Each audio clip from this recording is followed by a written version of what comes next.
Hello guys, I was going to have a chat with Tina on the phone, but I decided to come live because today is the 1st of December and I am so set in my ways and had this interrupted for literally 9 years now. So it's not about going into the past, it's about me processing my belief systems, my thought processes and my goals and what I'm trying to achieve personally for myself. And not just for myself, but for my children and for my family, really. So today is a day that I'm very set in my ways, and it's usually the day that I put my Christmas tree up.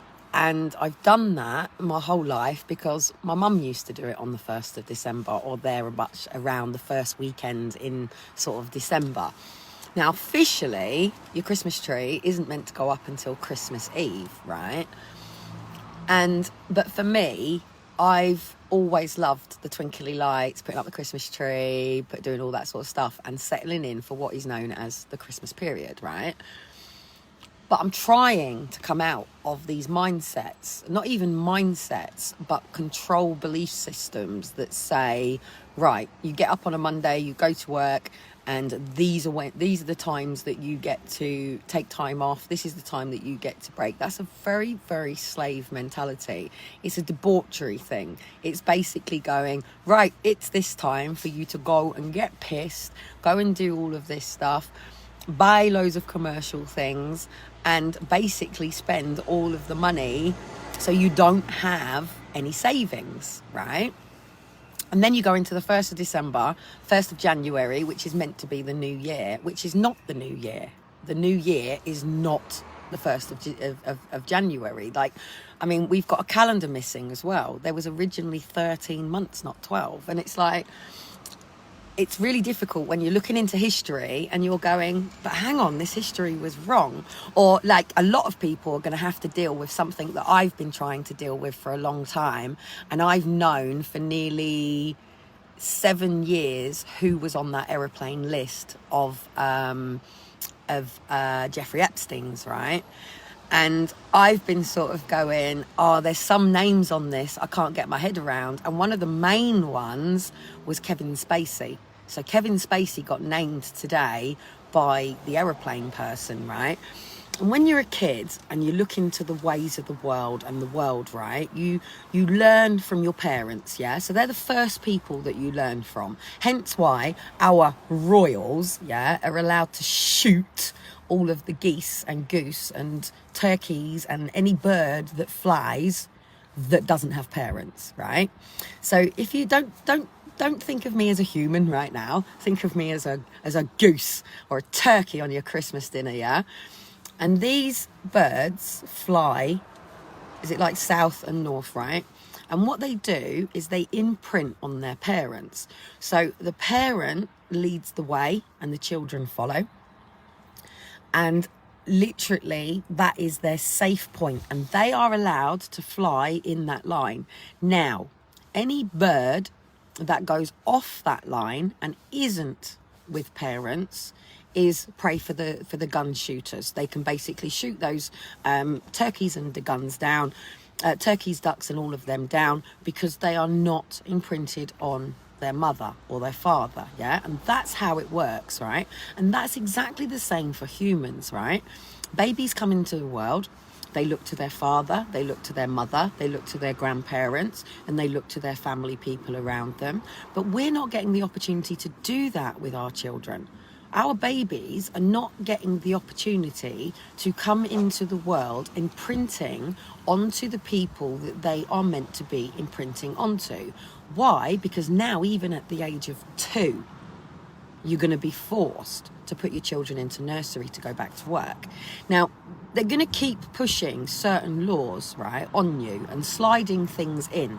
So literally all children go away from their parents, straight into an education system. That education system is being taught by teachers who have learnt from books. Okay?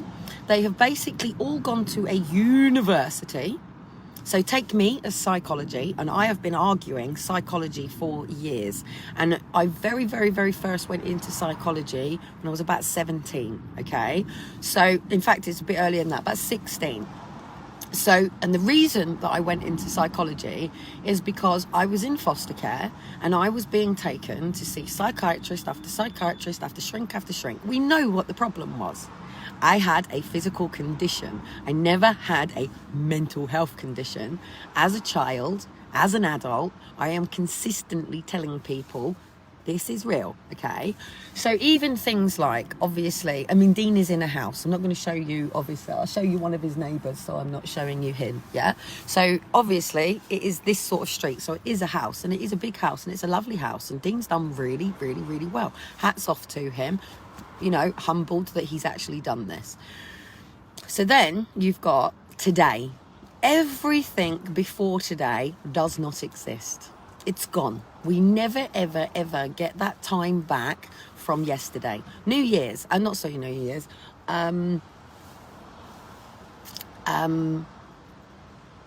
fireworks night, gunfire, whatever it's called, bonfire night or whatever. It's gone. Yeah, it's over. Shiloh's birthday, gone. It's over. Aaron and Faith being taken, gone. It's over, right? We as humans live with the emotions of our past thoughts and actions and future goals, yeah? And that's all we are, really. We are a conscious, we are a spiritual being having a human experience. We are in a physical body, and that physical body will encase our soul and our spirit from the day that we are born until the day that we die. When our body decays and goes into the planet, or it gets burnt, that body's gone. That body is over. That body will never, ever, ever come back. But that essence and that soul lives. It either lives in the memories of people, it lives in the thoughts and minds of other people, and how people perceive you. So let's go to your funeral day. Let's go to the day that every single one of us dies. It doesn't matter if you get to live 80 years, 90 years, or you're blessed with the 104 years that you were given. Or is it a bit more than that? 120 years, I think we were blessed with. But then there was a curse that most of us would live to 70, right? When you listen to the Bible, people have lived for 300, 400, 500 years. Family lines go on 400, 500 years, yeah? The butcher, the baker, the candlestick maker, the system that exists around us. Now, this is where I struggle. Because at the end of the day, this is Dean's home. It's not my home, it's Dean's home. Now, if you're married, what is mine is Dean's, what is Dean's is mine. So say I had my own property portfolio and Dean had his home property portfolio. As a husband and wife, if we were to divorce, that property portfolio would be separated and divided between the two of us, right? And it's exactly the same as children. Now, I'm actually understanding from a point of view of mothers that alienate a father. And I'm sitting here going, I get it now. I get it. I get why so many women, once their relationship has dissolved, because it gets into an argument. And people can't understand arguments. I can't play an answer machine message that I have from Dean when Dean took this house, but I am saving it. And the exact message said, I'm trying to think if I can play it. Can I play it while I'm... Does anybody know how I get an answer machine message off of my phone? Because I really need this and I cannot lose it. Because that answer machine message is from Dean saying that he has been speaking to a solicitor for the last 2 weeks. This is a message from about a week ago, right? And it clearly says in this answer machine message that he's getting the keys to his house on the Monday, and it ended up being a couple of days after. And then he's going for full custody. That is no different than a social worker sending a parent a letter saying, we have cause for concern for the well-being of your children, and we require for you to attend a statutory meeting, or not even a statutory meeting, but a child protection meeting, or a team around the child. Now, at the bottom of that letter, it will then say, if you do not respond, we have the power to attend the courts to remove your child, right? Doesn't matter whether it is a mother saying to a father, if you come to my home, I'm going to ring the police. Or a father saying, well, I'm leaving, and fuck your kids too, yeah? Words have more power than a hand around the throat. Words have more power than somebody clomping you in the head. Now, this morning, I did say I wouldn't live around Dean, because if I say something Dean doesn't like, he goes boom, boom, boom. And then that's caused problems for me, because then people ring the police going, meh, meh, meh, meh, meh, and then I've got the police coming to my door, and then it gets worse and worse. Download, save to device, send file into your email, stamp to yourself or trusted third party. Tina, can you please help me and Amber communicate on that level to get this sorted? Because if I lose this answering machine message, I have nothing to explain why I am struggling with this trauma. Now, as you saw on the live, the first thing that Dean went is, you're crazy, you're nuts. I'm not. Never have been, okay? Now, take the seal yesterday, and you didn't get to see the video of when they were trying to put the cover over his head to put him in the bag, right? And she was very nervous because she's already been bitten by a seal, and she didn't want to have to go through that again. And she also didn't want me to get bitten by the seal. Now, why would a seal very peacefully sitting on a beach want to bite anybody? Even a dog. Now, I've got a feeling that the bite mark, that the mark on the seal, because I've been reading, I posted into a seal thing, the photos of it, and obviously I've had umpteen comments on it. So in a conversation that I had with the woman that was rescuing the seal, she said when she speaks to dog owners, when she's working with a seal and she'll ask them to put on a lead, some people can be, I walk my dog down this road, and if my dog doesn't want to be on a lead, my dog doesn't have to be on a lead. My dog is out. And all she's asking is, at that particular point while she's attending to the seal, she cannot risk a dog running over to the seal. Why? Because the seal will bite the dog. And once the seal bites the dog will savage the seal. And this is then when we come down to a balance between men and women. Doesn't matter whether you are a woman who thinks that you are a man and dresses like a man, you are a woman, yeah? Women they're not the weaker species, but physically strength. Even Dean, I've seen Dean, and I'm not playing games with him. I'm just being fucking stubborn, mate. And it's not even about stubbornness. It's about, really? I shouldn't have I didn't have to bring his stuff here. Now, when I was with Stephen went on to a respect course, right? Because obviously Stephen pulverised me, like didn't stop hitting into me. And he was put onto a program to help him understand how he was using control and coercive behaviour. And what they said to me was, don't drive him to St Helens. And obviously, I had a little baby. He had to get from where I was living in Preston to St Helens to get onto a course. And the people around me said, don't drive him. He has to get himself there. And it's like, but he's not going to go if I don't take him. And they're like, well, then he doesn't go. If he doesn't get himself there, then he doesn't go. So in the end, I actually drove him and took him there, because I'm thinking, I need you in this room, mate. I need you to hear this information from somebody else. And maybe we've got a chance of Stephen being able to identify that he was beaten by his father, and therefore he's beating on the women in the same way, right? It is not good for any child to grow up in one said violent relationship or violent environment.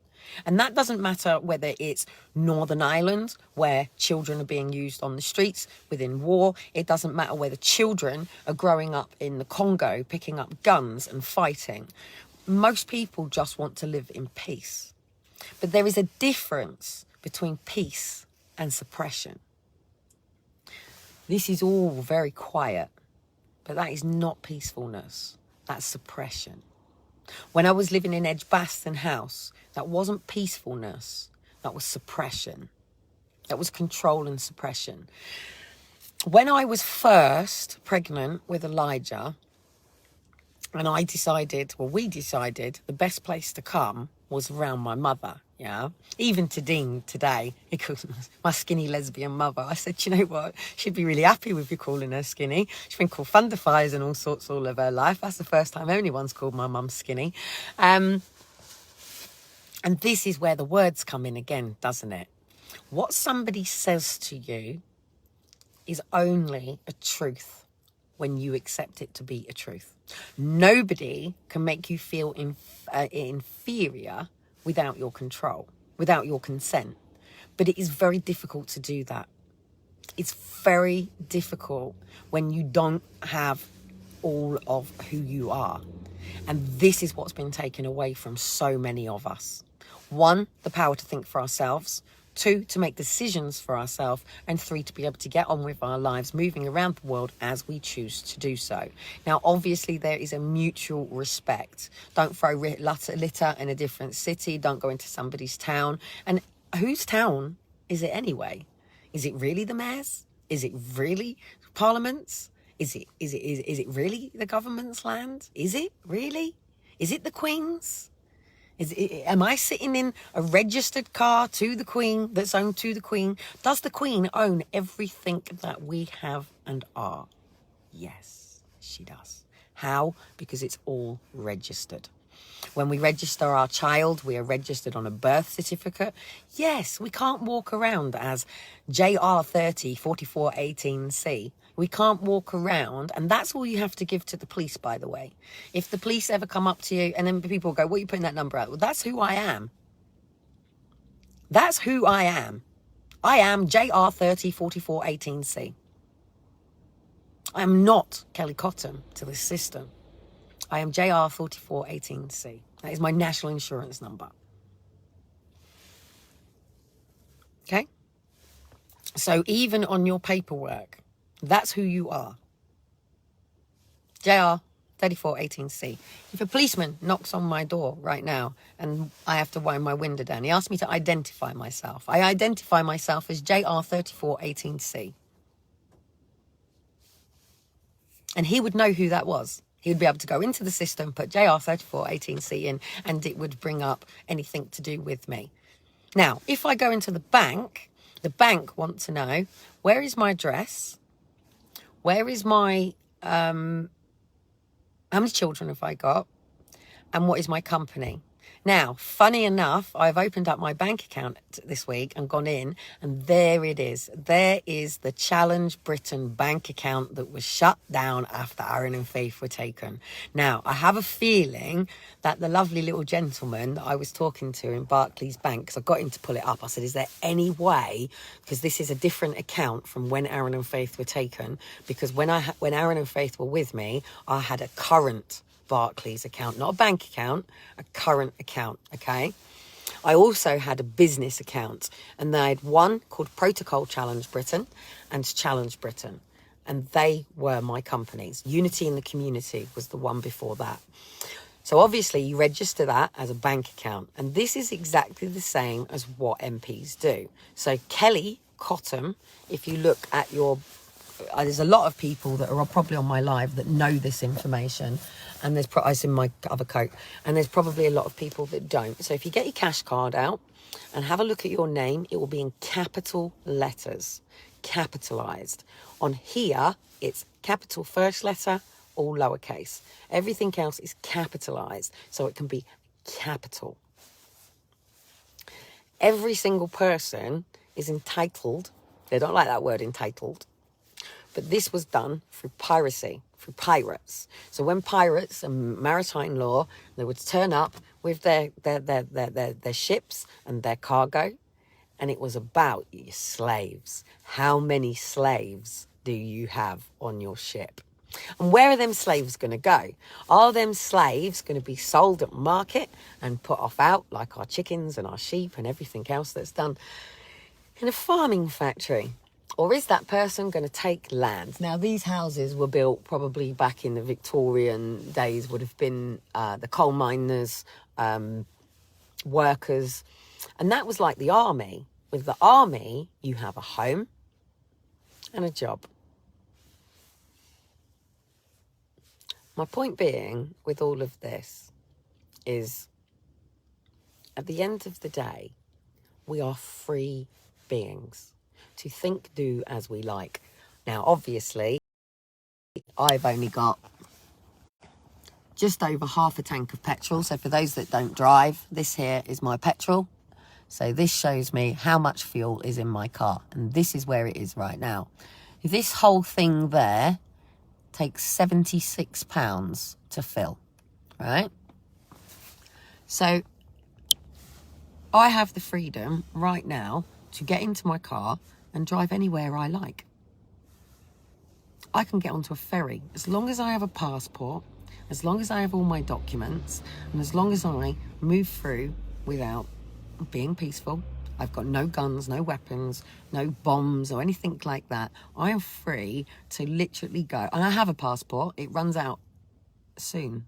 It might have actually run out this October. I'm not sure now. I need to check my passport. Is my passport in date? In fact, everybody, check if your passports are in date. And if they're not in date, get them renewed. And if you don't have one, get one.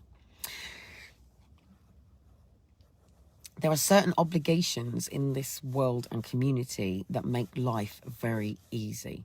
And that is by understanding your paperwork trail. I have to finish what I've started because I've been so defamated, so discriminated, that it's turned me into somebody that justifies herself. And that's not good. I don't have to justify myself to anybody. I only just need a very small amount of people around me that get that I am trying my damn best to overcome a condition that they say has no cure. It's incurable, which means it's incurable, which means it's curable from within, okay? And I work on this every day. I know for me, the most important thing for me is how I set myself up for the day. And it's important that I do that before anybody else's belief systems come my way. Whether you turn on the news and you start listening to what's going on, whether you come out onto the streets and you start hearing what's going on, them things will take you like that all the way around.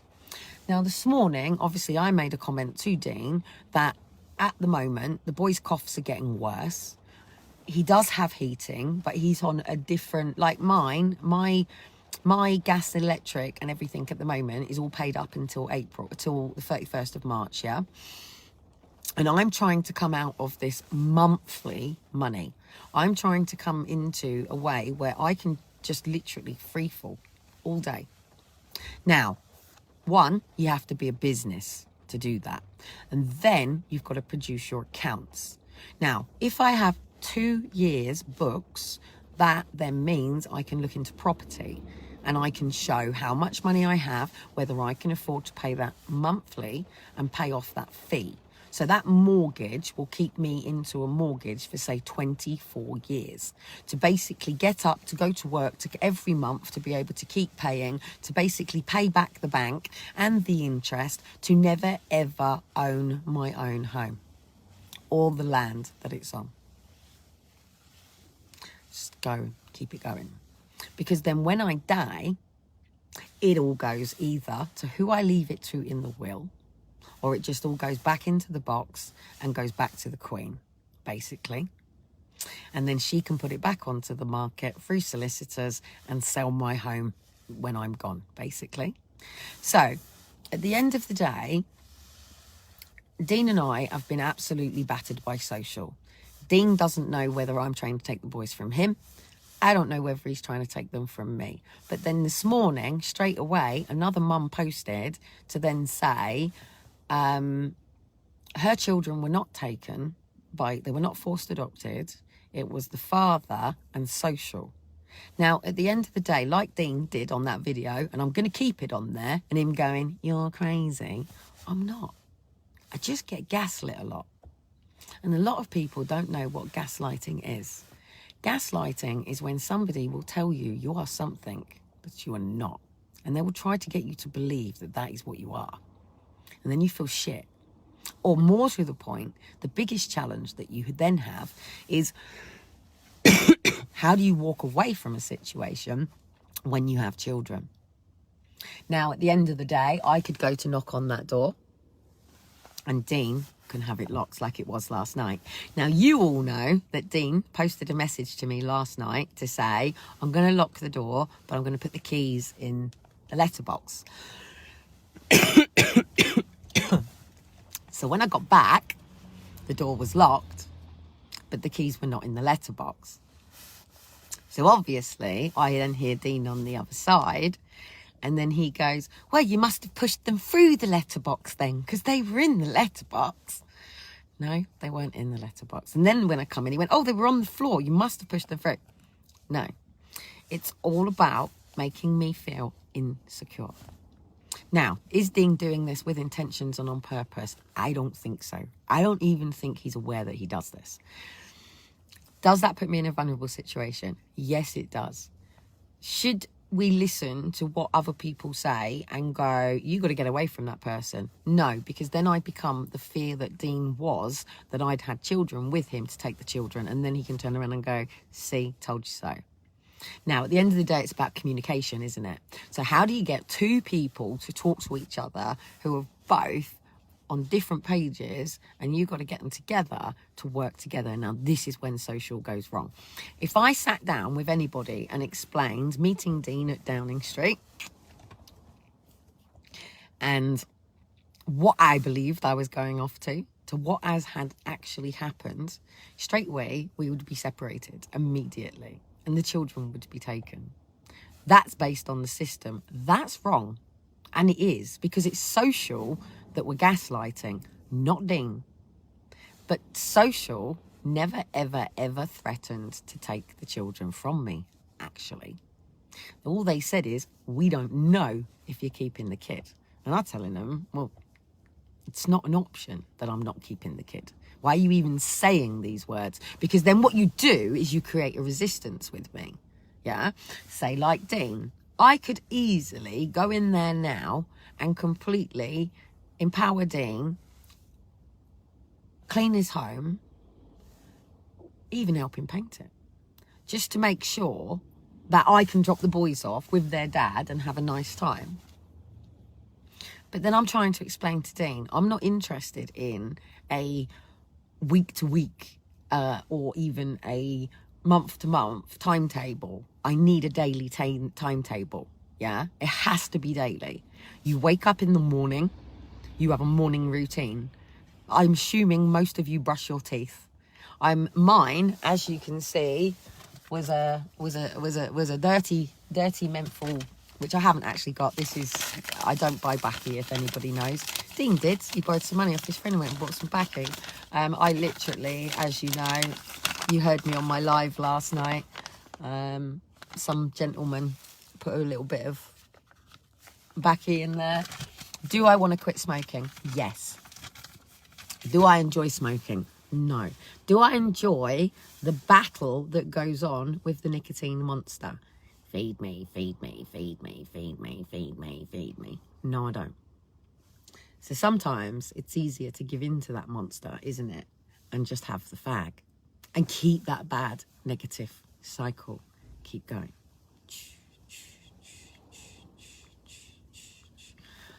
I'm just reading a message as well.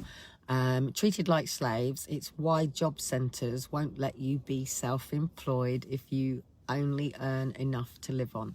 They only encourage self-employment if you earn enough tax to live on and pay tax. Yes, and this is then where my trap comes in.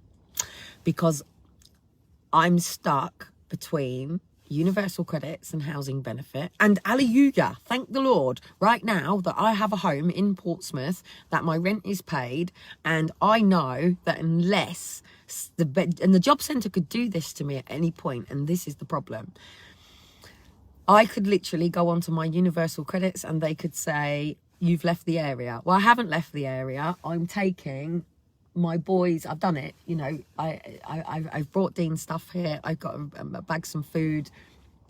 I haven't brought all the boys' stuff, but I've got enough stuff with me for not dealing with a washing machine. I could literally go in there now. I could ring around Free Cycle. I could get Dean a washing machine and a tumble dryer.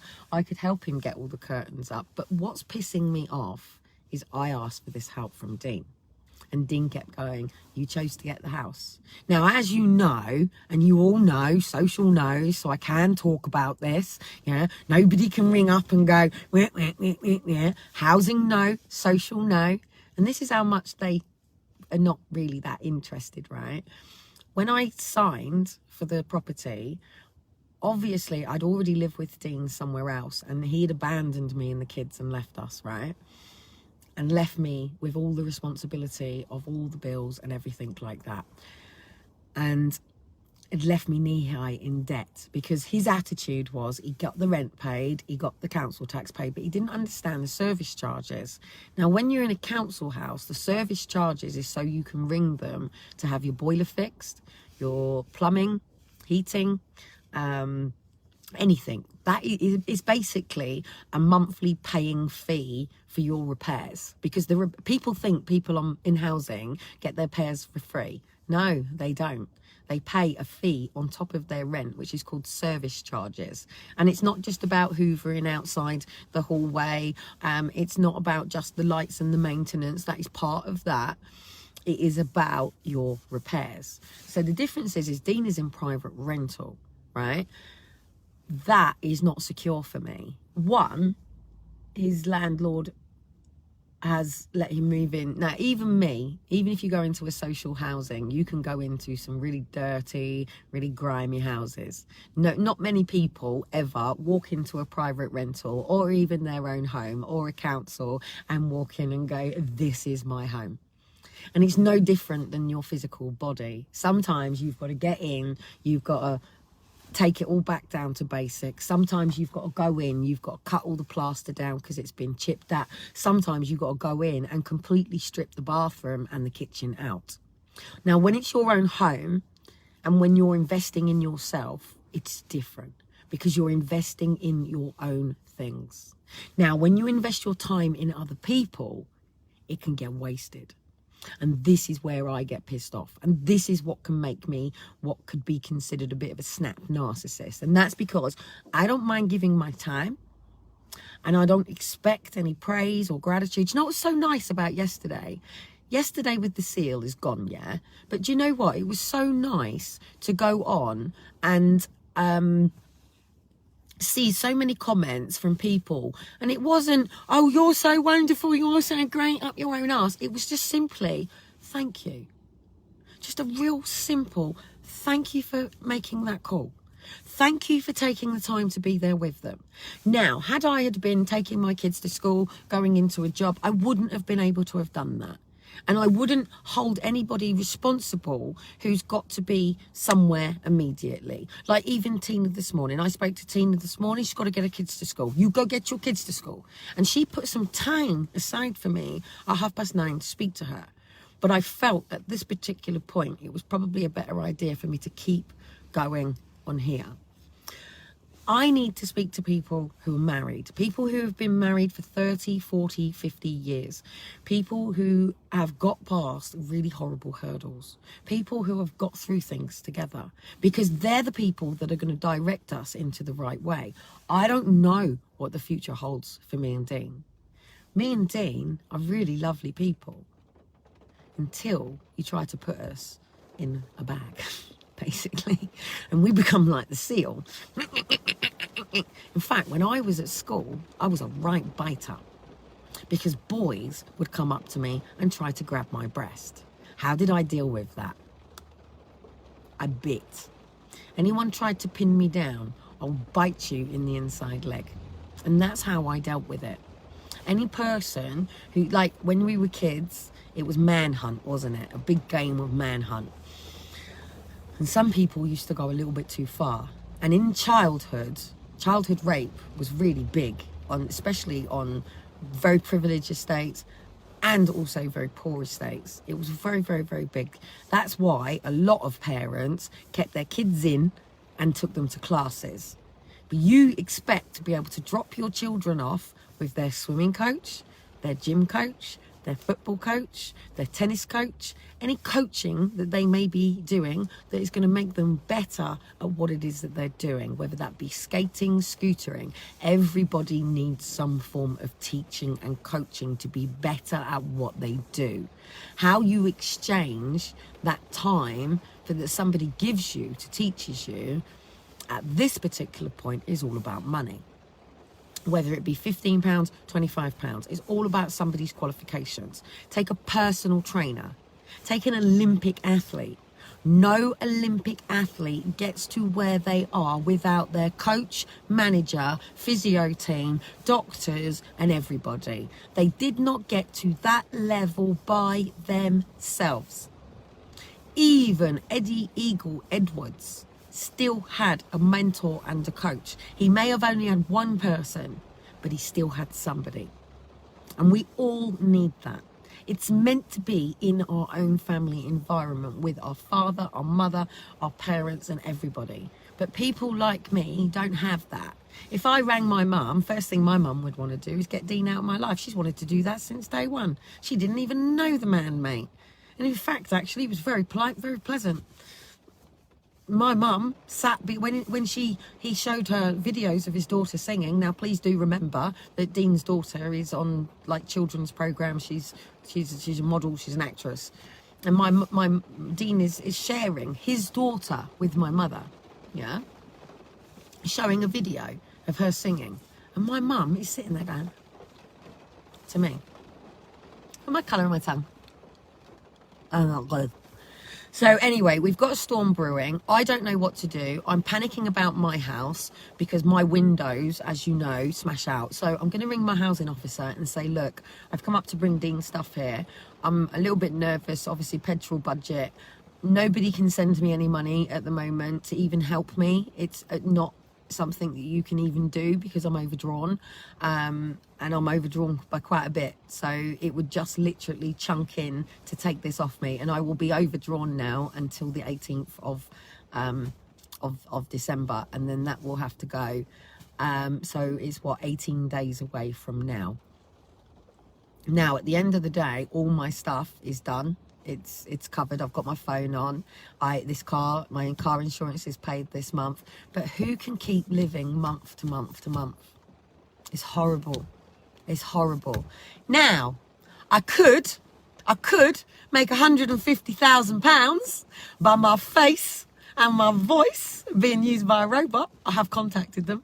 I have actually put myself forward for this. I am going to go a little bit further with it because 150,000 for my face on a robot, that's not what I'm wanting to buy into. What I'm wanting to buy into is seeing it happen. And that 150,000, would it be to own me? Could you imagine loads of Kellie robots everywhere? So when you walk into a hotel lobby, there's Kellie. When you walk into your local police station and, hello, madam, how may I assist you? There's Kellie. Hello, how may I assist you? There's Kellie. Hello, I am a robot. Hello? Fucking F it. 150,000, would you do it? Would you take 150,000 to have your face and voice used by the robots that are going to replace us humans as concierges and all of these things? Dalek invasion, Dalek invasion, Terminator, Terminator, Terminator. Oh, no wonder people call me an actress. I bet you I'd have made a fucking good actress. It's not. I have what's called a personality. Do you have a personality? Do you know your personality? Can you be absolutely happy up here and not down here? It's called having a personality. It's called being a fucking person. It's just, unfortunately, most people have learned to conform. do not conform to the ways of the world, but by your renewal of your mind. But why the fuck would you listen to a Roman that put Jesus on the cross in the first place? By the renewal of my heart every day. So anyway, I don't know what the fuck's going on. I don't know what battlefields I'm having with my mind. All I know is I'm not willing to put myself in a vulnerable situation where, and he has said it to me already, so it's been said, it's been done, the damage is done now. If I take this glass that says be kind and I drop it on the floor out there, if it gets a crack in it or even the handle breaks, it's broken. You cannot change this.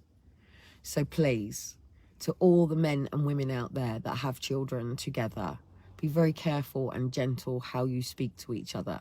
Because if you leave somebody a message on the answer machine that says that I've been speaking to a solicitor and I'm going to get keys to my own home and I'm taking you for full custody, be careful, because that woman might just believe that. So now Dean has fucked up any chance of me coming to his house. He's done that, not me. Because at the end of the day, I would not be stupid enough to hand over my tenancy. I could literally, if I'd brought the paperwork, and I'm glad I didn't bring the paperwork, I could have sold my car now and exchanged it for a van, okay? And gone back and get all of our stuff and make this a lovely home. Now, this Christmas, where do I really want to be? Do I want to be at that flat celebrating Christmas with the two boys? Or do I want to be here with Dean celebrating Christmas with Dean and the boys? Now, the challenge is I've got more chance of my other boys being with me. But then here, I'm only actually 2 hours away from going across to see Daniel, where down south, I'm hours away from him and a lot of petrol. Here, I could probably just shoot across on a train over to Preston and probably see him a lot easier. And train hop if I have to in the meantime. Because should money paralyse us?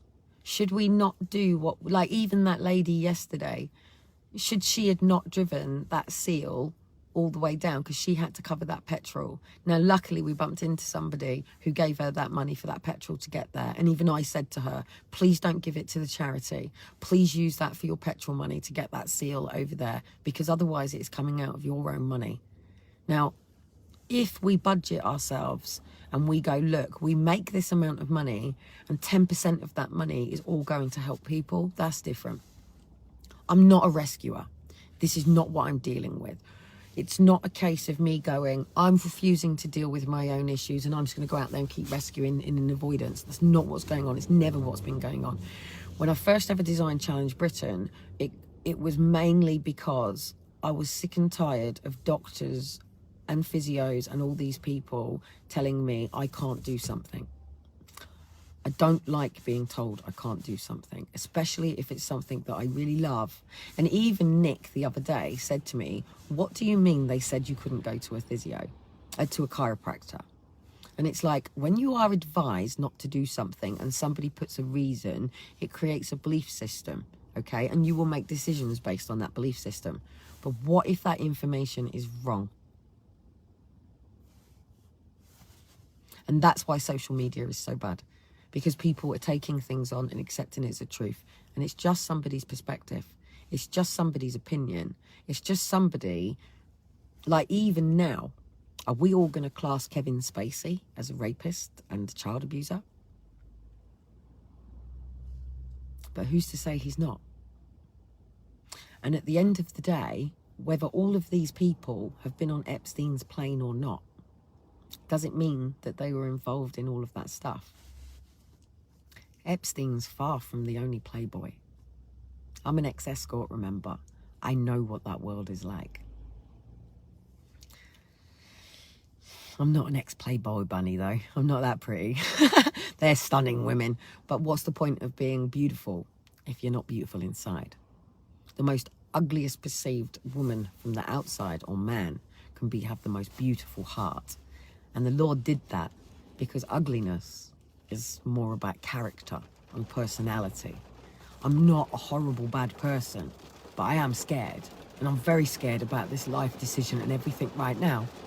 Because I'm not up against social anymore. I'm up against the father who stands there going, you're mad, you're crazy, you are. Well, I'm not. Or try to use information, like he's used Stephen on me all day today. Well, actually, that's not true.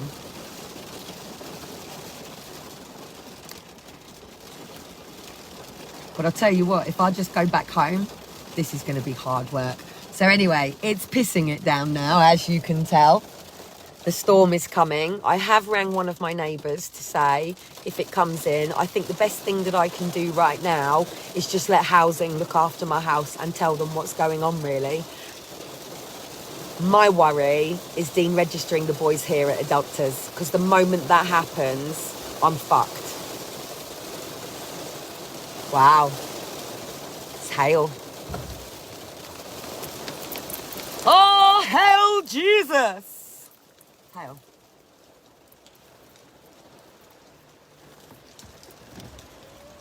Oh, hail Macbeth, Thane of Cawdor. All about power and control, isn't it? Anyway, I don't want to take up your time. It is a Wednesday.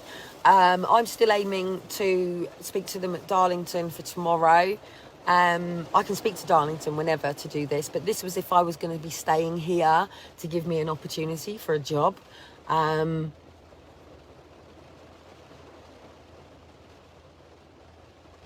I'd like to speak to people who have joint tenancies, joint homes, joint lives.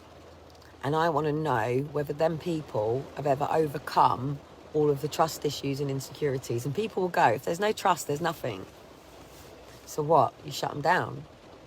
Because that's what social are doing to people. And I'm not willing to do that. That was exactly the same as Josie. Yeah? They put me in a situation where I could lose my boys over Josie. So who am I going to choose? My boys. Every time. My big boys too. I just want to be whole. And whole for me is knowing that my dad is in this world and loves me. And my mum is in this world and teaches and educates and inspires me and loves me. Yeah?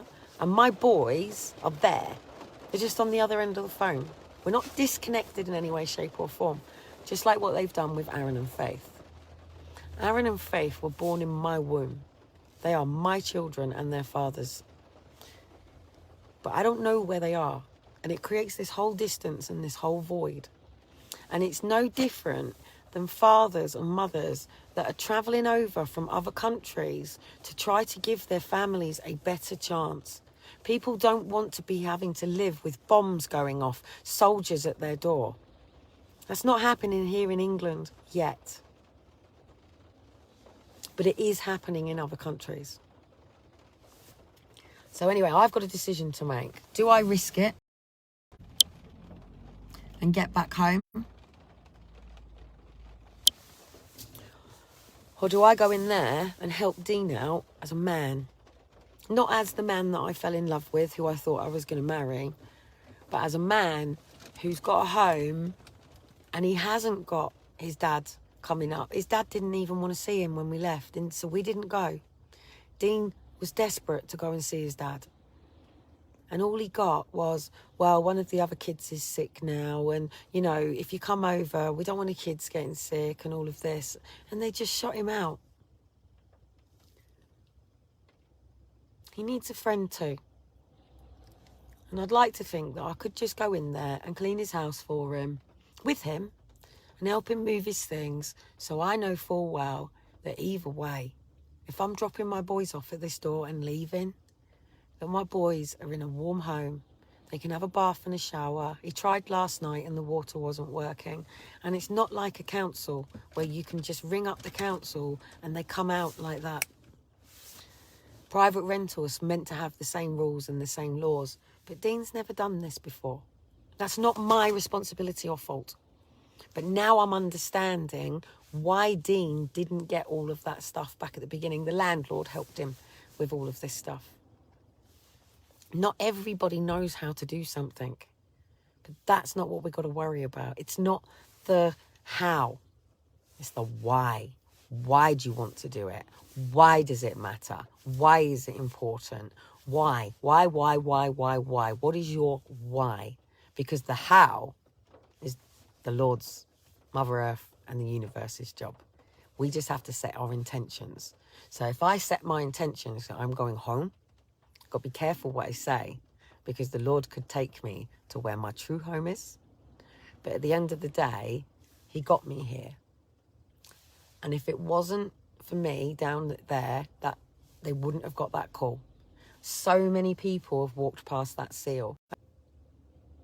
Am I back? I'm back. Sorry, it tried to cut my signal out. So many people have walked past that seal, and over time, its cut has managed to heal, but not in a good way. And probably there might even be an internal infection in there. It took for somebody else, and you lot as well. Now, I nearly listened to Sharon and left it. Sorry, Sharon, but I did nearly leave it. I actually walked away because you said it was okay. And then obviously we saw the sign. And then I thought, no, I can't leave this. There's something not right. But at the end of the day, it's no different than people out there thinking they're doing the right thing by calling in social or police. They don't see the outcome of it. You're not there when the kids get dragged out the houses. And I want to get back to that way, because for me, it was really difficult getting around to the hospital every time a baby was being taken to be able to stop that. But again, what if that child that you save is one that ends up becoming something that it shouldn't be? And it is very difficult. It is very hard. I understand why why social workers and judges are so dependent on a psychological report. But these psychology reports, you can't base it based on how somebody survived in a situation. So I don't want to survive. I want to thrive. I don't want an obligatory life. I want to live an outstanding life. I want to be the best version of myself. I don't like being around people who bring out the worst in me. And there is a worst side of me. It's not nice. I just go, that's about the worst you get. I'm not a violent person. I can't hit anybody. If I even tried, look, could you? That's why I get insulted when people say I would be like that, right? Let me clench my fist. Watch that, yeah? Now I officially tuck my fingers under. That's how you can see how fucked my hands are, yeah? So if I was to hit anything, watch, on my knuckles, yeah? That would all break and shatter in. And I know that because when I used to do boxing training, I used to fuck my hand up all the time. So I'm not a fighter. I'm a lover, I guess. I'll never be a fighter. So if you want me on front line, yeah, and they all start getting swords and guns, I'll be the one at the back, yeah? Because I'm not the fighter. That's where we send the men in. That's what the men do. Now, there are women that obviously go to war, but I tell you what, they shouldn't be on the front line. It is the men's job. And it's not that we're meant to be at home doing the cooking and the cleaning either. This isn't our battle. This isn't our war. This isn't stuff that we should be involved in. So, anyway, I'm going to go in. I don't know whether I'm going to be able to travel today.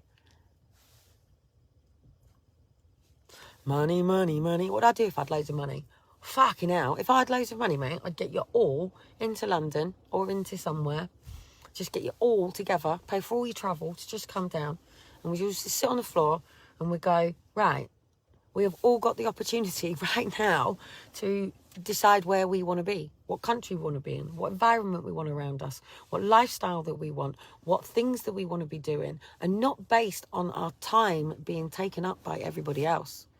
Could you imagine if we moved all the schools, all the hospitals, all the police stations, and all the fire brigades, and we came back to a way of doing this in a better way?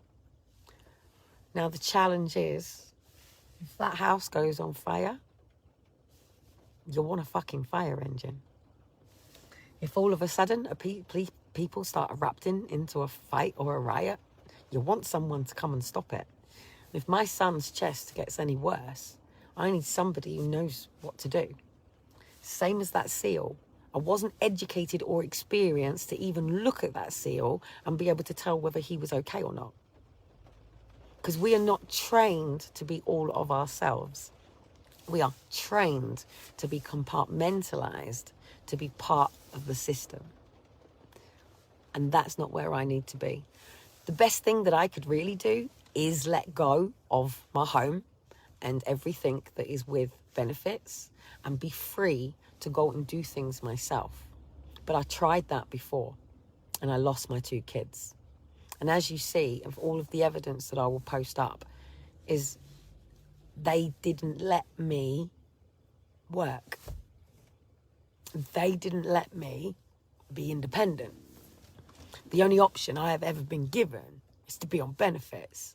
And even when I went to college, mate, and I wanted to choose the subjects that I wanted, they took them subjects away, so I was forced to go and do a different subject. I chose sociology, not criminology. Sociology got taken off. All sociology disappeared that year, funny enough. Yeah, all sociology courses were removed. So anyway, I can go and join the groundhog. I don't mind going and working in a shop, but my body does. Even the lifting. Dean needs me to lift stuff. Nobody's thinking about how my body works. And it's not that I'm getting stubborn. It's that I'm getting to the point now where I say, no, I'm not doing that. Why are you not doing that? Because it's not for me to do. And you can enable bad behaviour. And I'm not willing to do that. Dean's got something to understand. And hopefully, if he ever comes to my home again and he makes himself a bacon and egg sandwich, he won't leave me his plates to wash up. And when he comes to my home again, he will understand that when the heating is on or the hot water that you can just use, I'm the one paying for that. And when you're in my home and I have a roof over my home, you don't come into my house and call it a shithole. Because at the end of the day, now Dean understands what it's like to not have a wardrobe and you've got to have your clothes on the floor. And then when you get a wardrobe, then you need coat hangers. Then you need an iron and an ironing board. So a year and a month ago, I moved from a 1-bedroom flat to a 2-bedroom flat. And again, it's about how you furnish your home, isn't it? Now, we can all just accept what we're given, or we can go out there and get what we need and want. And there's nothing wrong with wanting something. People will go, oh, you mean you want it? You need it, do you? Well, sorry, I need skates.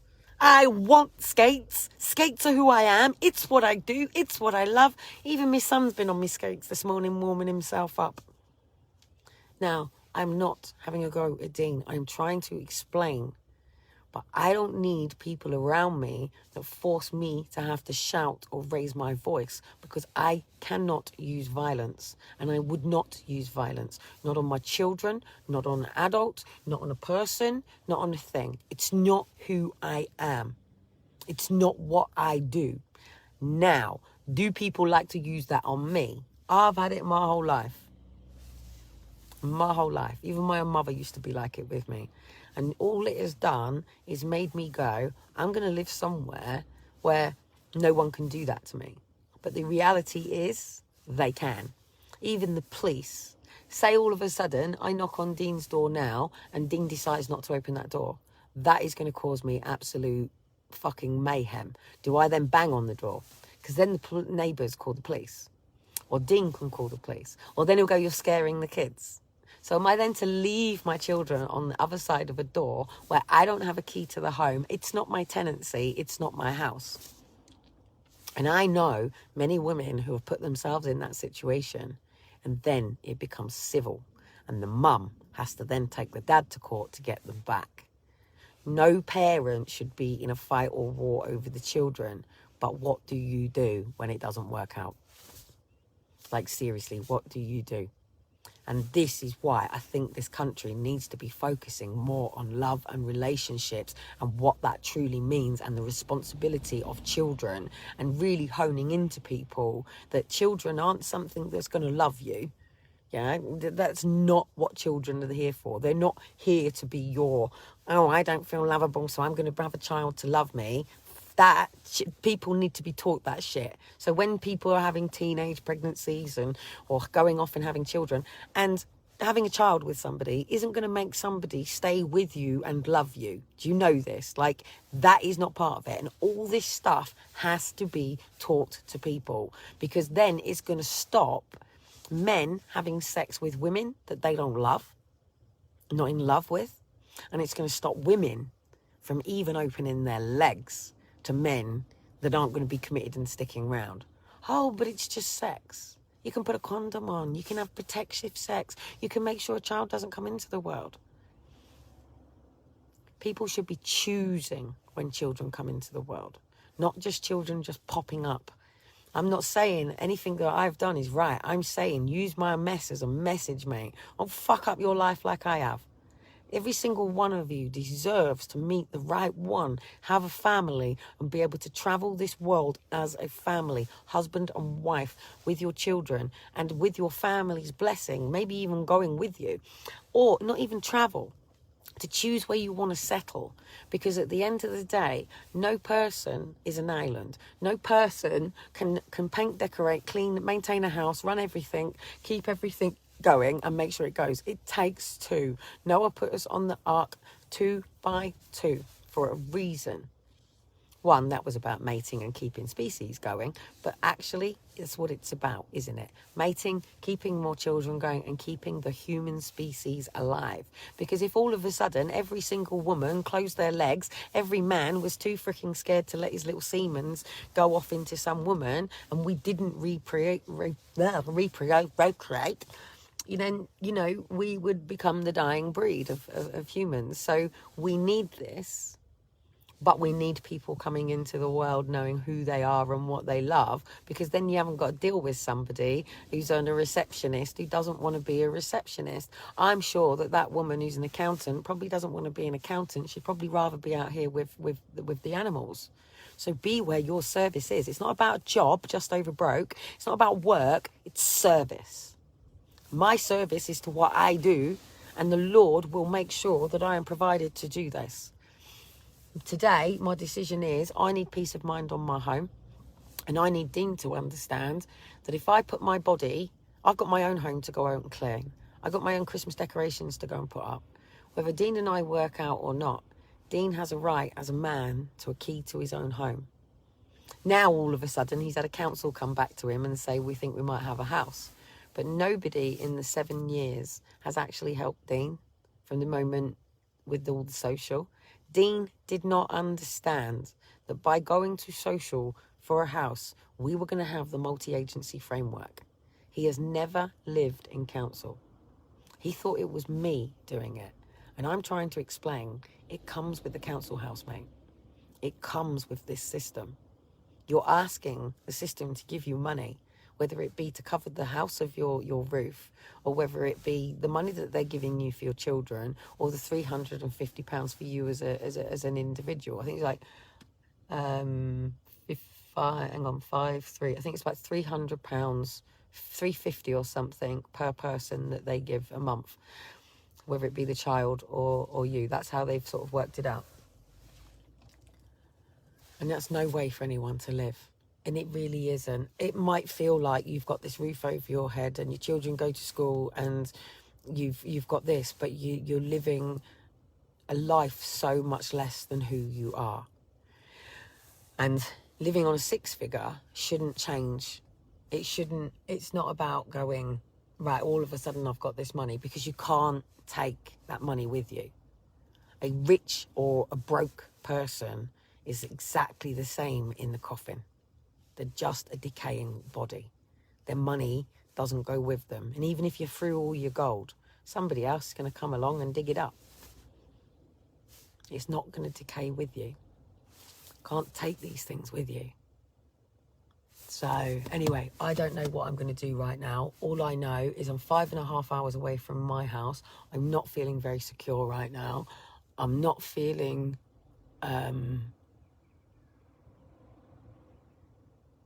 what's the word? I'm not feeling very safe. And I've replayed the message to Dean to say that is what I'm dealing with. And his attitude is... And it's like, you can't take words back. So don't say them. This mouth, lip, watch what you speak out there to people. Like, seriously, watch it. And I'll be more diligent with it myself too. I can be quite fluid with my mouth too. But I'm trying to not be... Look at Boris Johnson talking, about the whole Peppa Pig thing. Everybody is talking from a speech. Everybody. The news reporters, it's a written speech. Boris Johnson, it's a written speech. People in Parliament, it's a written speech. People out there on stages, it's a written speech. I refuse to be a 40-minute written speech. And I can hire any room, charge you all, whatever. You can come and listen to me. And then I refuse to speak anywhere else because I'm not being paid for it. Yeah? You buy my book and I go back to my private life. Well, I refuse to be that. I don't want to be that. I don't want somebody writing up my speeches and telling me what I got to tell to somebody. Speak from the heart.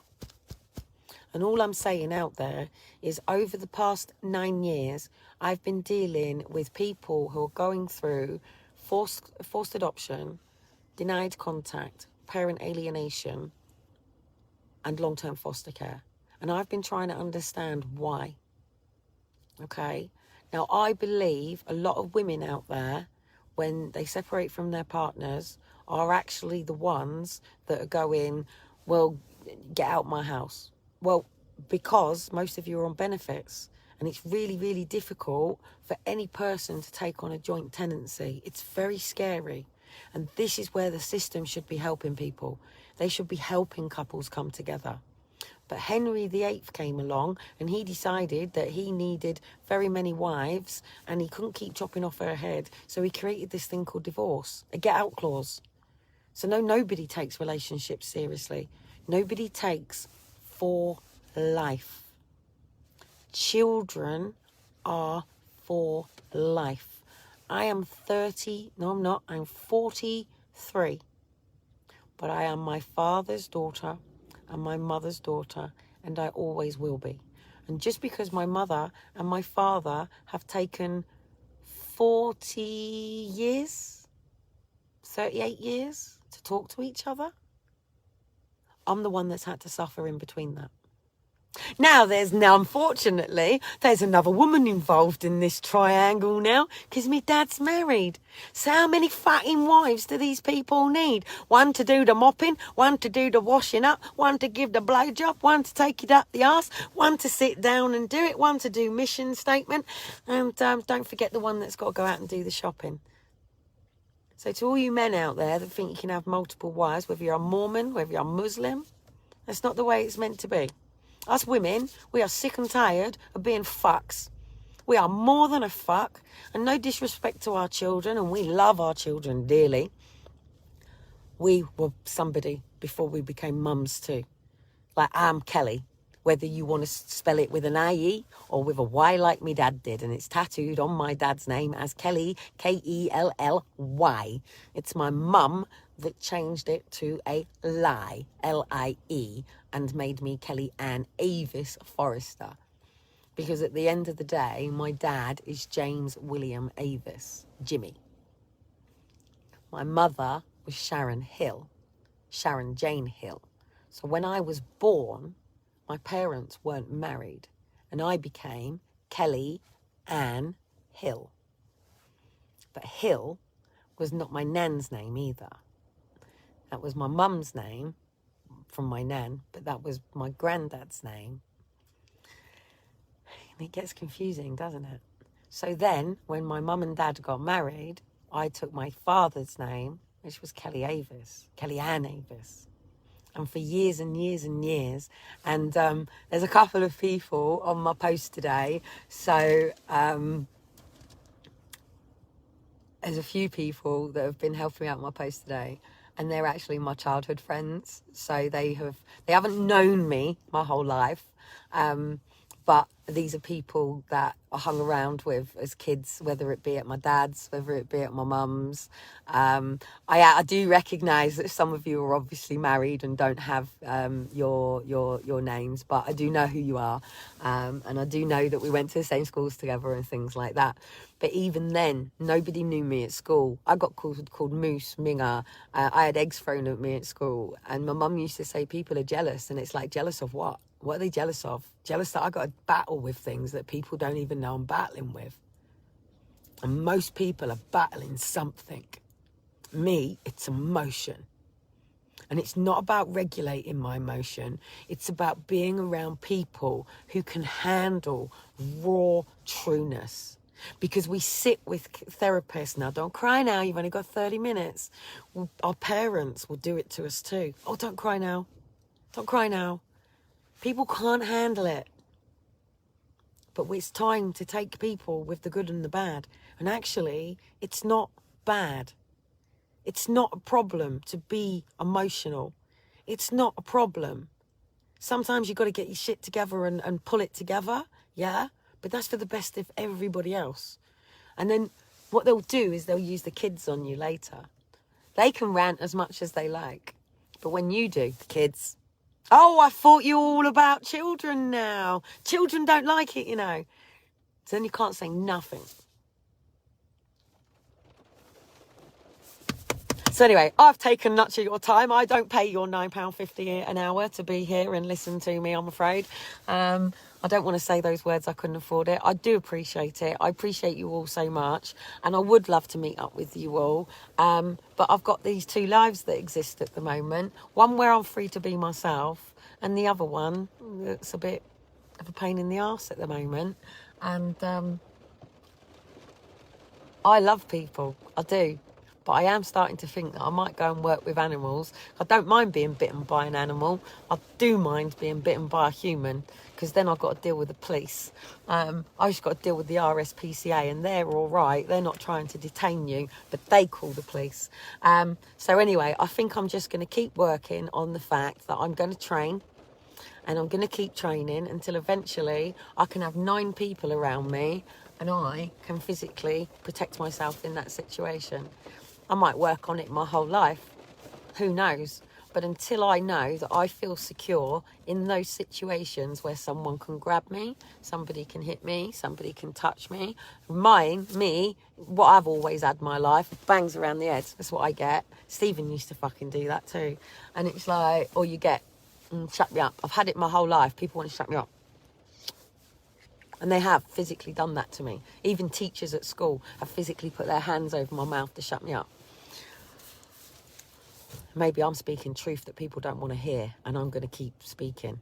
But I am going to say to all you women out there that are really genuinely struggling this Christmas, just get some writing and contract papers down between the two and have a proper talk on how you're going to deal with it. And if you can't get them to sit down rationally, unfortunately, it is mediation. And you are going to have to put yourself in front of a judge. Because nobody should be controlled. Nobody should be manipulated. Nobody should be panicking on fear. If 2 adults can't sit down together and actually stick to their word, and I mean that is, like my mum, yeah, without fail, she turned up every other Friday at 6, and this is giving me time to come out of school, get changed. My mum is there 6, and then I would come back on Sunday at 6, ready to start for the school week, yeah? But that prevented me from ever having a real proper mother-daughter relationship with my mum. Children need both parents. Yes, there are orphans in this world. Most orphans, unfortunately, become assassins for the state. And it won't be long until all foster care kids will be coming out to service either. Soon they will be. It will be straight into army for all of them.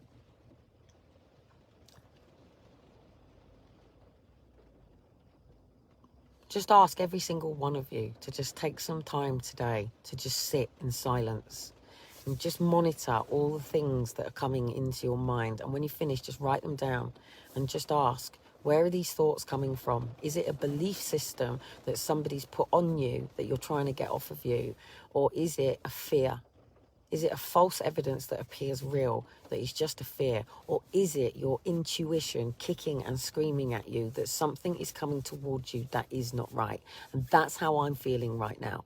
I'm feeling that I won't get into this car on Sunday to get back for Monday, and that I'm going to be pressured into registering the boys at a doctor's here. I would love for my boys to come and see a doctor, because we're in a big city and we're not getting the right care right now. So we'll probably get the right treatment here.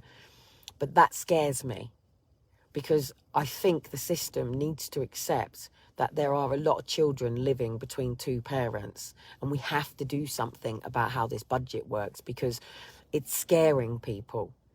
Yeah, it's scaring people, because you cannot register, like the dentist. Yeah, I cannot register the boys here at the dentist, because the moment I do, they are disconnected from the dentist here. And this is what social did to Liam. When they took Aaron and Faith off of me, they fucked up, mate. They unregistered Liam. Not Aaron, Liam. So they killed all of Liam's doctors, and I was trying to keep everything in Leyland attached. I'd got Graham to take it over for me to make sure it was all there. And as soon as I was settled, I would have transferred it. But that settlement still hasn't happened, because I'm being forced into environments that are not right for me. Skating, snowboarding, it's who I am. You'll never take that away from me. Do you understand? It's just that I want my proper schedule and my proper healthcare people, so I can get up in the morning and do my training, go do my swimming, go do my stuff. And I have every right to be this person. And it makes me a better mum, because then my children get to go, that's my mum. Instead of mum just at home, cleaning, cooking. Because that's not where your children learn. Your children are not meant to be learning from a teacher in fucking school. Your children are meant to be learning from you. We are our children's teachers. Have some confidence in yourselves. We are our children's teachers. We are the parents, and this is what is pulling so many couples apart. Because men are being forced to go out and do construction fucking work to build their empire. And then they fuck them off and get somebody else in. And we're being treated like slaves. Modern slavery, it's now, it's happening. It's going on right in front of you all, and you're all conforming to it. I'm choosing not to. It's not nice. It's fucking scary. Thank God to the benefit system right now. But I tell you what, the only reason it's there is because I am not having this state taking my children from me. And I want time to get out and go and find where it is that I want to be and be safe. And then one day turn around and go, my book is sold. Thank you to every single person who contributed into that. I made that 150,000. I didn't need to go and sell my face to a fucking robot. And neither did I have to lay back on my fucking back for £1,000 a night to be able to bloody keep things going. We don't need to be taking it up the fucking ass. It's hard enough for women in corporate worlds as it is. Men are fucking battering women in that world.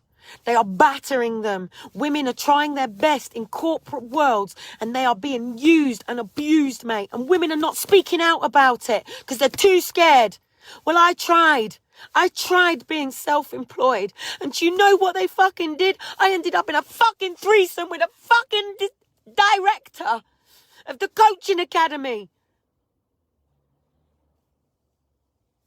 That's why I walked. Because I refused to be used as a fucking sex product. That's why I left. That's why I came out of coaching. Because I ended up in a fucking threesome with Jonathan fucking J from the coaching academy. Google him, Jonathan J from the coaching academy, and see what he owns. Yeah? People don't just give you money for nothing. They expect something for it.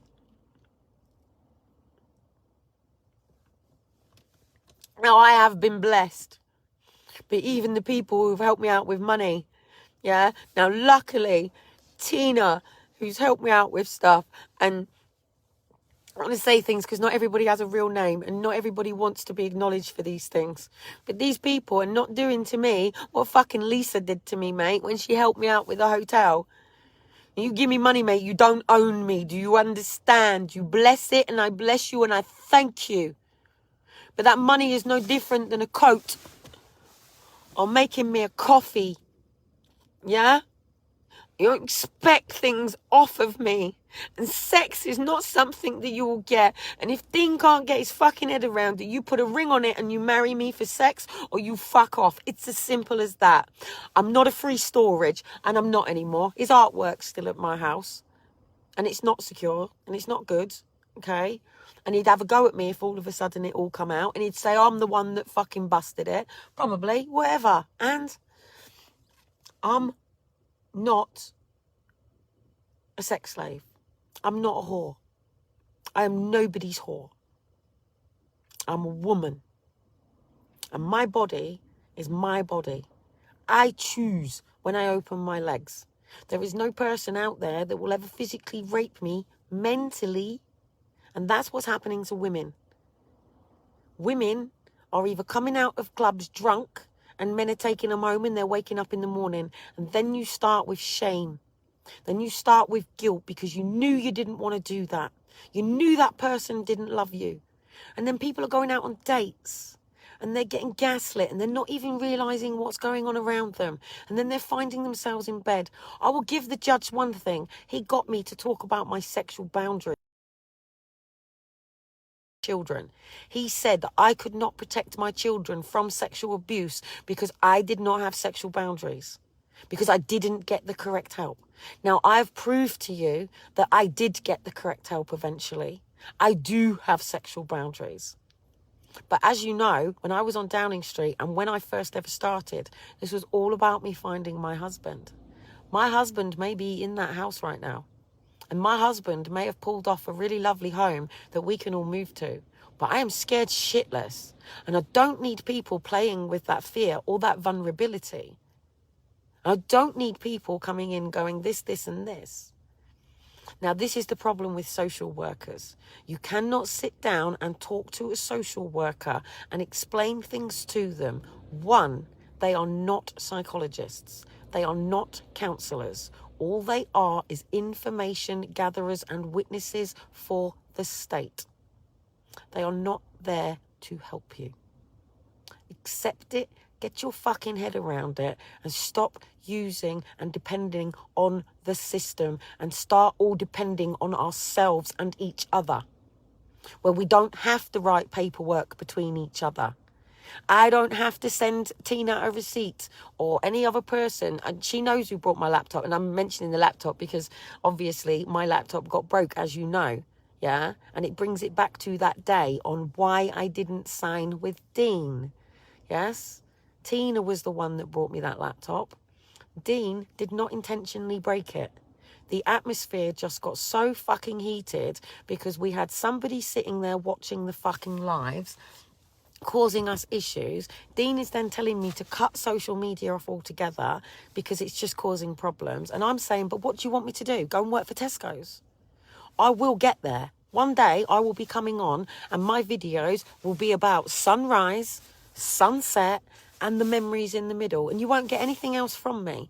Everything to do with Step Up Britain will be on Step Up Britain. But Kellie Cottam, or Kellie Avis, or Kellie Hill, or Kellie Avis Forrester, or Kellie Wilkinson, or Kellie whatever you want to fucking call me, Kellie, whatever name. And the only reason I was called Kellie is because my dad wanted to fuck Kelly LeBrook, basically.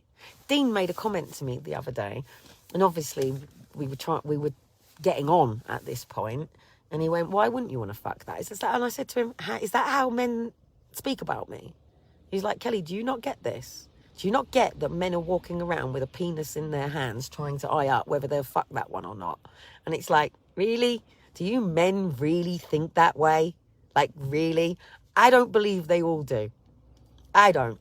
They got their wives, and that's what a wife's for. But being a wife doesn't make us a prostitute, mate. It is not our job to give our men a blowjob and bend over backwards and clean their house and keep their clothes ironing. We do these things out of love. Women are not slaves. The amount of men, even, have a look, by the way, and I shouldn't be funny about it. Oh, no, I'm not going to do it at this particular point. Hey, check out Greg Zecker anyway. Put in Greg Zecker. Check him out, being that these people were the ones that thing. But yet again, not married to his missus, got children. Yeah? It's time men started paying for cleaners. And no, you can't fuck them to get the cleaning done. Go pay £10 an hour for a cleaner. And start treating your wife and your girlfriend like a wife and a girlfriend. Now, I don't mind going in there and cleaning. I don't. But he ain't paying me to do it. And I'm not his girlfriend. And I'm not his wife. And I ain't his fucking baby mama either. I'm nobody's baby mama. Don't call me a baby mama. I ain't a womb. I ain't a womb for the state. I ain't a womb for any of my ex-husbands. But unfortunately, I was a girl who had her innocence taken. Who didn't have her father around. You've got no right to pull us down. You've got no right to call us mental or crazy. Or even use it against us. Because do you know what it is? My dad is sick and tired of me getting into relationships with men who think they can raise their fists at them. Because my dad is getting sick and tired of feeling like he's got to step in and protect his daughter. His daughter should protect himself. And no father ever wants to hear that a man has hit his daughter. And no man can turn around and say she deserved it. It's just the way it is.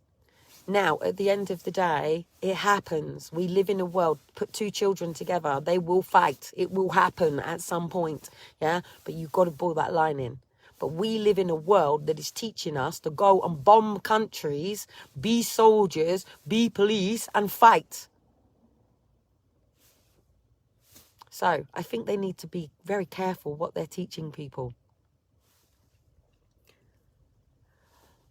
I want to go in through that door. I've got to keep dealing with this. I've got to keep going in and opening that door. And the thing is the day that I feel okay about it is the day that I'll go to open that door and my kids are on the other side. And I'm not saying that's going to happen. But I'm not saying it's not either. And there is plenty of mums out there that can tell you that they have had their children taken by the father. People think that automatically that when children separate, when parents separate, that the mother remains with the child in the house. That's not actually statistically true. Just as proven. I was raised by my dad. My dad took me from my mum. My mum didn't want me. Who knows? Who knows? Because if you read any social services paperwork and take that on as a fucking truth, you're an idiot. They don't even have my birth certificate right.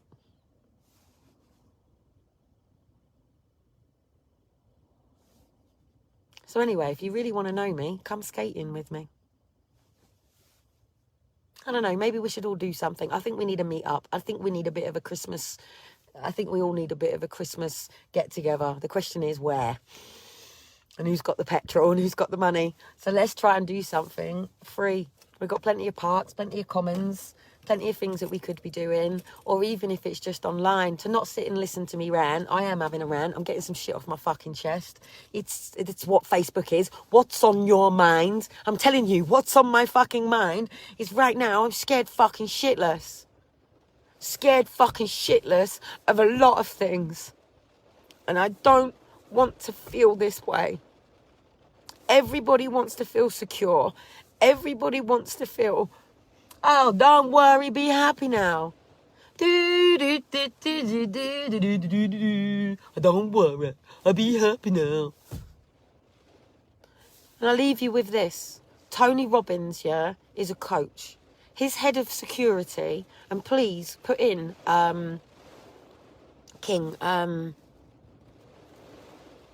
Gary King, yeah? You can have a look on my Facebook page if you want to.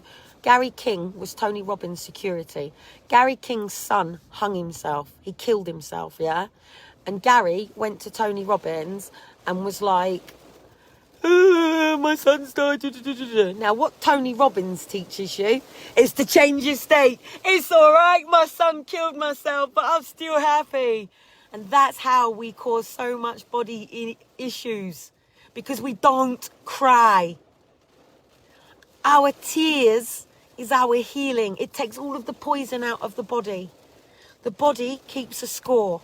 Emotions, trauma, it stays in us.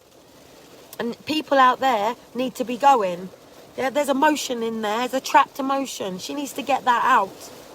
And we all need somebody to go through the pain barrier with us.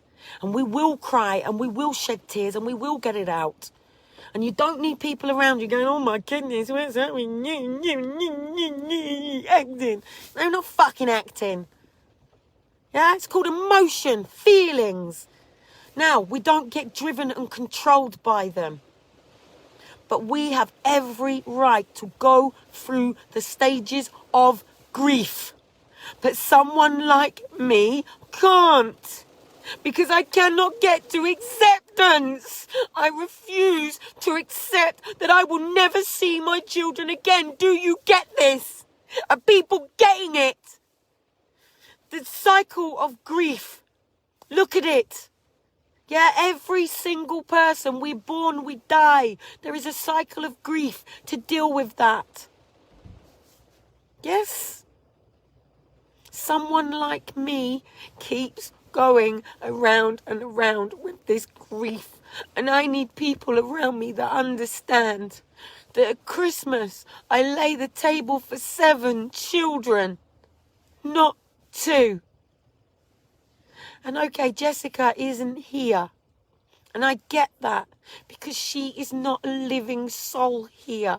She didn't make it into this world. Social services raped her from the womb. Hang on, let me just check it. Someone's just given it to me. 5 stages, which never ends. Yeah? Oh, I know Kieran. I actually know him. I know all of these people. I don't know them to go, hey, we're best friends. But what I'm saying is these are all the people that I turned to in 2010. I've spoken to every single damn one of them. I have been taught, mentored, given time to. I've even paid to go to these people's seminars, workshops and events. Yeah, and Kieran's really good because he stands up for obviously parenting as well. He speaks a lot about how we should be parenting. And people are not getting it. Dumping our kids into schools with all of these people to come home to try to undo all of this is not parenting. That is dumping your children off on the state to meet your own needs. That's what the judge meant by that. Yeah? I think the judge was trying to say, don't put your kids in school, Kelly, and fuck off and go. So anyway, the doors opened and looked out. So he's obviously making sure I'm still in the car. You need someone not scared of your expression. Yeah, amen to that.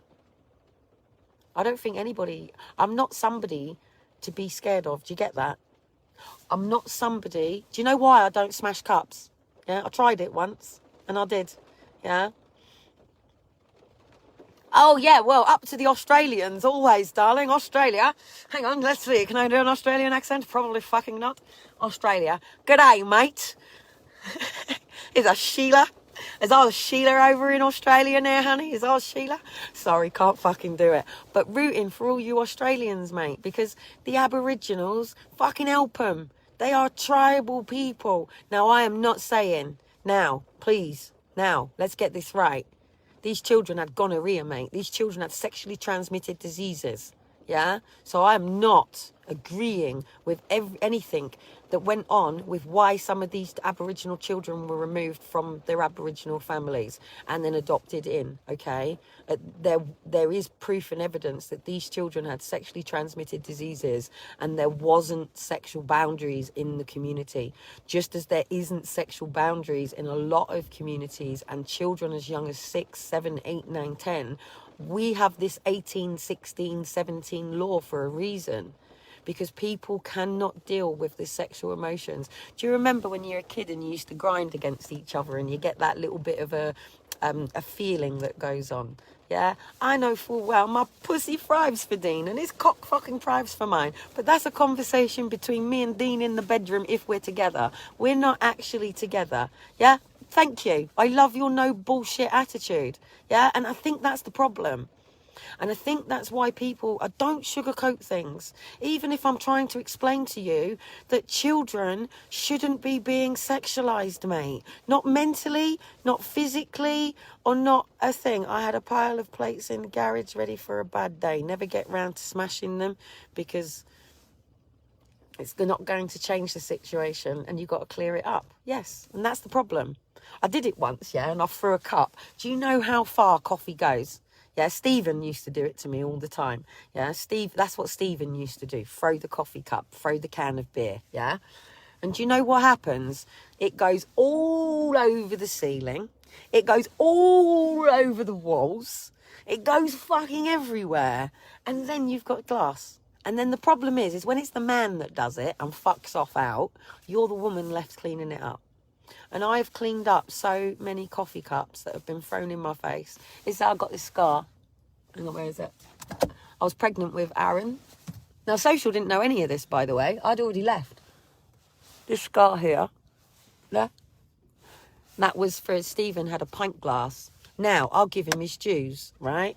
I wanted a fag. And I had to quit smoking because I was carrying a child.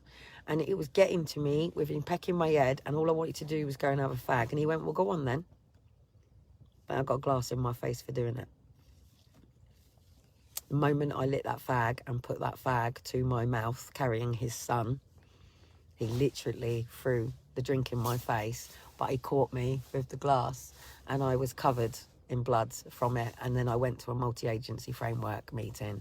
I was pulled into a multi-agency framework meeting and they asked me, but because I said I smoked with this child and I took it on the chin for it, and I didn't smoke while I was pregnant with Aaron again after that. I'm not saying it was right, but I am saying I don't think women are understanding that men, there's a real fucking difference between men that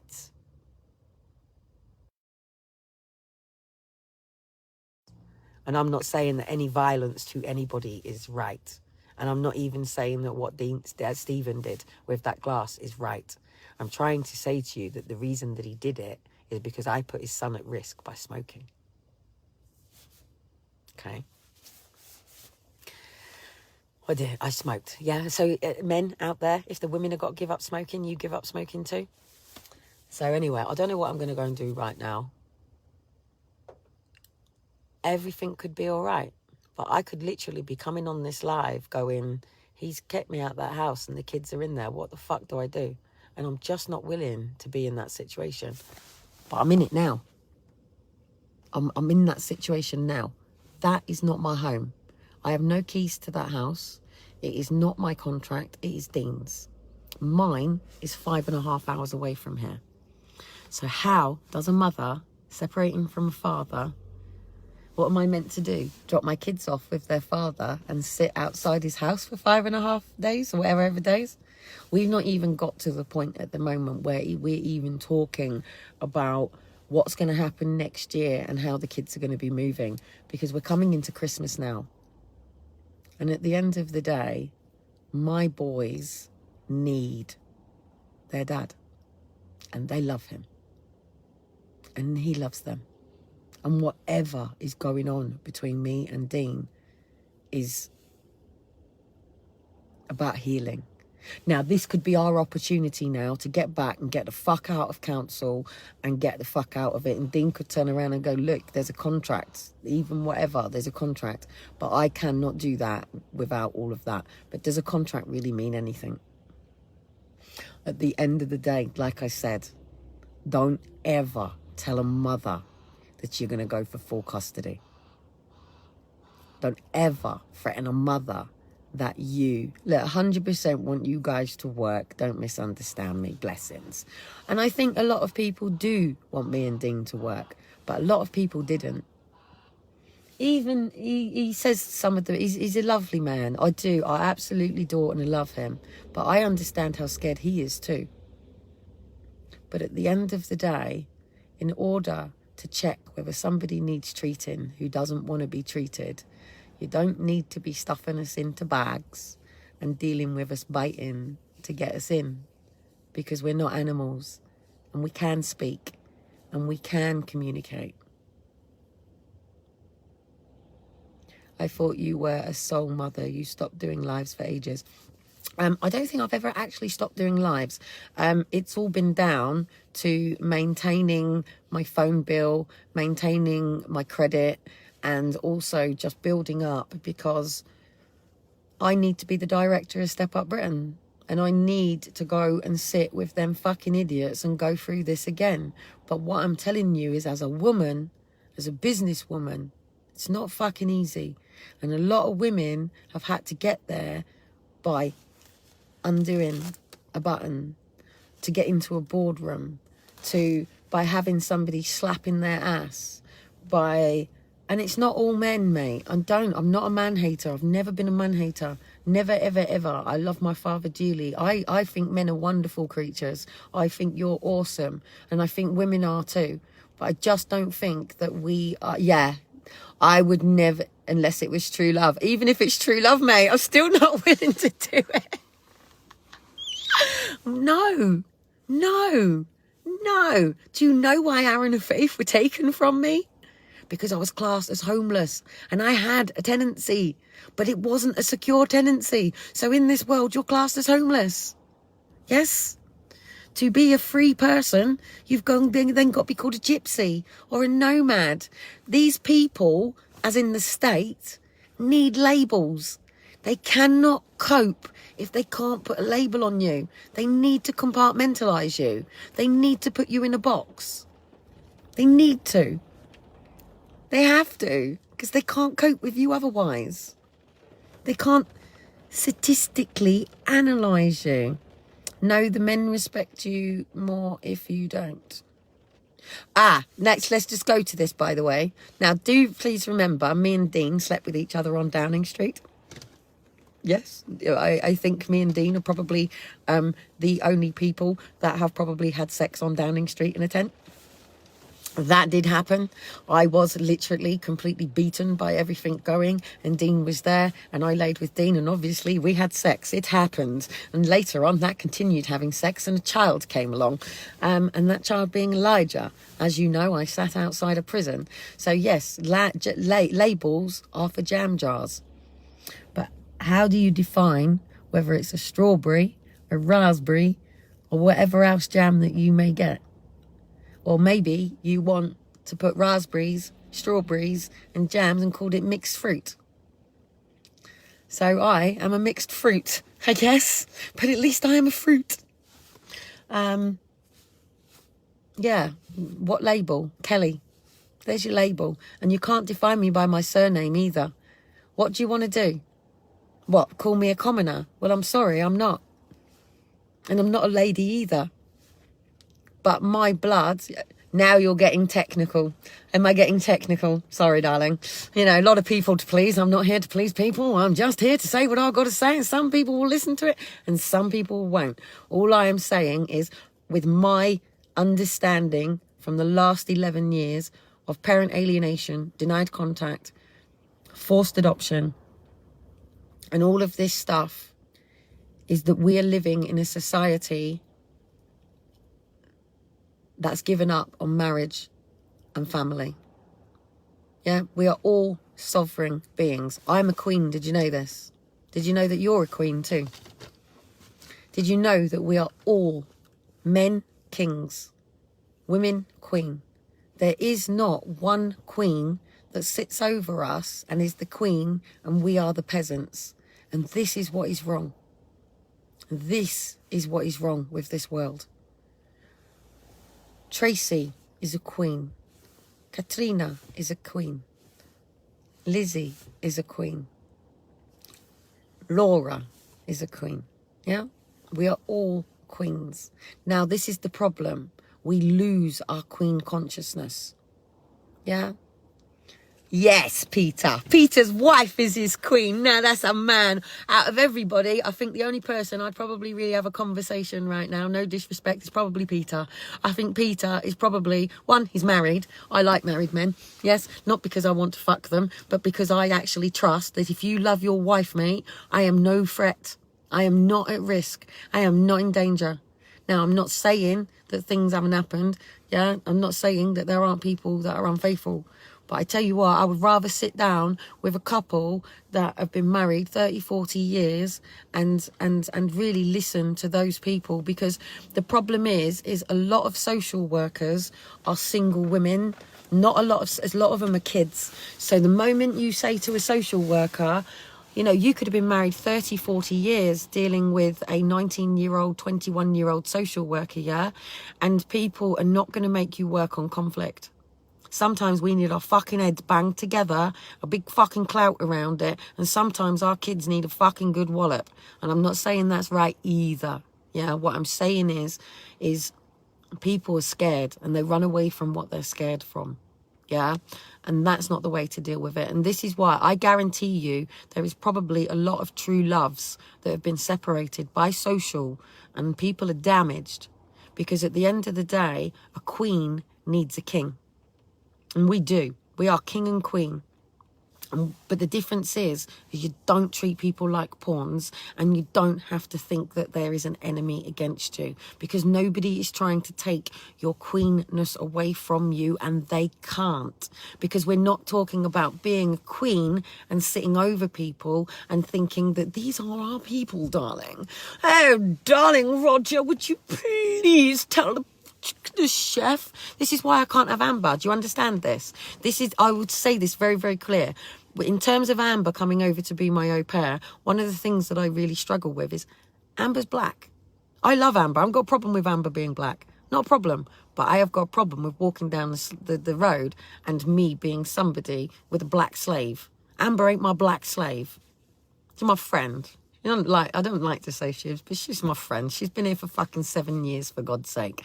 That woman never forsaked me, never left me, and has still been here, 5 years, all the way through. And that's what family is about. Family doesn't leave you, doesn't forsake you. The day that I rang my dad and said, I am in Liverpool right now, I'm at Christine's, what am I doing? Am I going south or north? What the fuck am I doing? My dad should have rang me back immediately, because that's what fathers do. Yeah? Fathers do not forsake their daughters, do not leave them. They step up and they be a father. If not, they're nothing more than a coward. And I'm saying this because I'm a little bit stressed by the fact that Debbie Avis has just popped up. These people cannot be asked to come and speak to me personally. Yeah? But they don't mind watching my lives and going off to people. And I will tell you straight, Debbie, yeah? Stop my mum meddling with you, mate. And I'm going to court to stop my mum doing this. Do you understand? My mum will not be in contact with you causing problems yet again. My mum will not be being a narcissistic mother, and she can get over it, and you can all start realising what a fucking wonderful woman that Kellie Avis has raised herself to be. Yes? Raised herself. From the ages of 11, raised herself. Yeah? From the moment my stepmother, Debbie Avis, kicked out my entire 11 years of my life, and I went back to my mother, yes, and away from my father that I have lived with for 11 years of my life, just because my father decided to take his penis out of his wife and stick it into a young woman in a club, yeah, and ruin our family, yes. So that's what you are, Debbie, and lie to me for years. Lied to me saying that my dad never had an affair. Yes, my dad did have an affair. Yes, my dad did have an affair. He was married to Roisin. But why? My father loves my mother. Fact. My dad, my mum, in love with each other forever, for always, always will be. They were pulled apart by other people. My dad wasn't a cunt, and neither was my mum. Okay? Now, at the end of the day, a daughter come out of this. You cannot get rid of the firstborn. Do you understand this? Many people have tried in many different stories. Many people in Shakespeare, in the Bible, have tried to get rid of firstborn daughters, firstborn sons. I'm not a son. This is the difference. My dad's firstborn son is Ryan. Ryan Avis, my brother. Kellie Avis and Ryan Avis came before Luke and Joanna, who I love as my brothers and my sister. But we've been denied this. And you wonder why my brother doesn't come round. And you wonder why it's a bit difficult. Yeah? Now, high-tech trainers. I actually quite liked Debbie. But at the end of the day, I never got to go horse riding because my father finally understood that I had a passion for horses. I got to go horse riding so I could meet his girlfriend. And we're going to start dealing with this shit, ain't we, family? Apologies, but my stepmother is currently sitting watching my live. She'll probably bust off now and go and cry to my daddy. You've been nasty to me. Or maybe she might actually stop my mother from causing problems between me and my father. It's my father. Yes, fact. I am the firstborn. I am 43 years old. Can't change it. Can't get away from it. And when my father is finally put into a casket and buried, you cannot take away that I am my firstborn daughter. Always, forever, will always be. Can't get rid of me, can't make me go away. And one day you'll seat me around your Christmas table. Do you understand? Because the last time I had a Christmas dinner with my father, I was 11 years old. And it was at, I can tell you where it was. The last time I had a Christmas dinner with my father. It's Lakeside. Yeah, my dad took me to Lakeside for my Christmas dinner with him. I got to learn that a soup spoon goes that way. You scoop it that way. And me and my dad sat face to face, other end of the table in a big crowded room. And we had a Christmas dinner together. And that was the first and only Christmas dinner I have ever sat across the table with my father. Because I didn't get to sit and eat with my dad. My other stepmom used to make my tea for 4:30. I'd already eaten before my dad even came in from work. The only time I ever got with my dad was sitting on the toilet, not actually going to the toilet, but sitting on the toilet. Is that up the road from you, Lakeside? I know Bob Proctor. It's where I got married. I got married at... Why are these people able to get them on my lives? Bring them, mate. That's my stepmother. That's my stepmother who's keeping my father, yeah? These are the people that kept me away when my dad had an accident. Very same people who've just done it to Dean as well. Step families. Yeah, we haven't been to see Dean. The step family doesn't want him there. I don't get to see my dad because the step family doesn't want me there. Not really. Now... if I was an animal, they'd kill the firstborns. Did you know that? If a lion's wife, queen, has died and he has to go off and have another family, yeah, they will kill the firstborn child. Yeah? So anyway, Graham took on my firstborn. My firstborn is Liam. Always will be, forever will be.